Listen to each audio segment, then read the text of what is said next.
ในปัจจุบันข้าพเจ้าจะบอกทานเกี่ยวกับวิธีการลงทะเบียนใน1 เคมได้อย่างง่ายดายและไวจากอุปกรณ์ใดหนึ่งเพื่อให้ได้รับผลกำไรใหญ่โดยการพนันกีฬา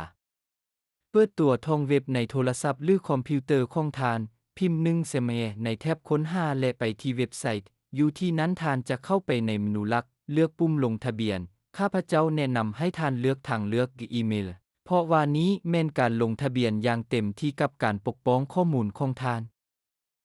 ในที่นี้ทานเลือกประเทศสกุลเงินภาคพื้นใส่ที่อยู่อีเมลของทานชื่อนามสกุลและเบอร์โทรศัพท์สำหรับการปกป้องสร้างรหัสผ่านที่เข้มแข็งและใส่รหัสโปรโมชั่น8โวลต์ซึ่งให้ 200% ให้กับเงินฝากของทานและกดปุ่มลงทะเบียนค่อยจะออกรหัสโปรโมชั่นให้กับเจ้าในคำเห็นข้างลุ่มนี้วิดีโอหลังจากนั้นตื้มเงินใส่บัญชีของทานด้วยวิธีที่ง่ายและได้รับ 200% ในเงินฝากครั้งทำอิฐของทาน